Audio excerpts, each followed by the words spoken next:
Welcome to the second segment of this three-part series on personality, where we continue to explore the characteristics and qualities that form an individual's distinctive character. To help us understand and guide us in this exploration is Herb Pearce. Great to have you back, Herb. Good, and I'm glad to be back. Now, could you enlighten us with some insight into the history behind personality type systems?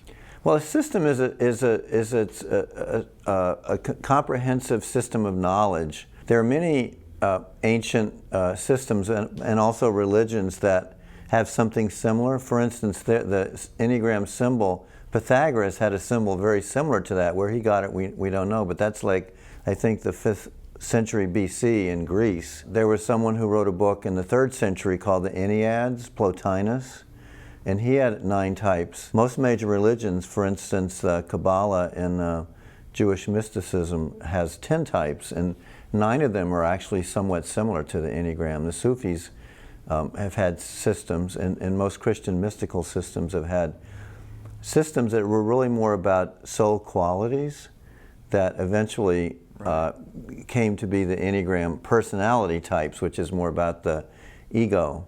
Now, how do the Enneagram and Myers-Briggs systems differ from one another? Are they both interchangeable, or do they all? They both play an important role, and they're quite different. Again, the Myers-Briggs is looking at these polarities, introvert, extrovert, sensing, intuition, in which you're more natively focused toward. The Enneagram is looking at 9 core, very different ways of seeing reality.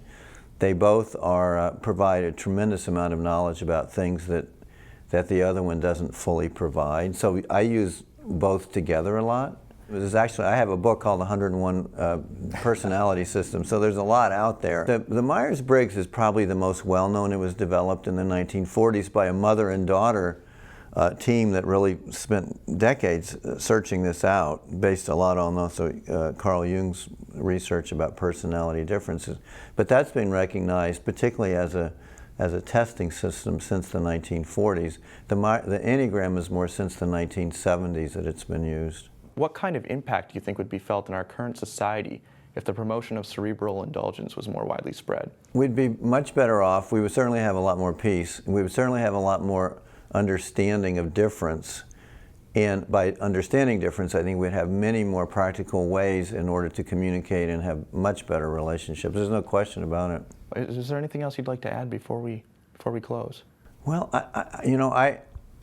I look at my life honestly as pre and post Enneagram. Anyone who ever is critical of a personality system has never used it. So it's like, come on, why don't you just test it a little bit? Let me spend 5 minutes with you and see if we can come to more clarity about who you are differently. I find that people, even if they're skeptical and they come, I would say almost 100% of the time they're amazed, like, wow, this is quite useful, because in no way are any of these systems about putting you in a box.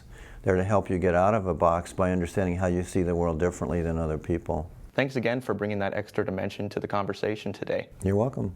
To watch our last segment, please go to our news website. Please watch for our upcoming and final segment. This has been Brandon Prentiss for Arlington Public News.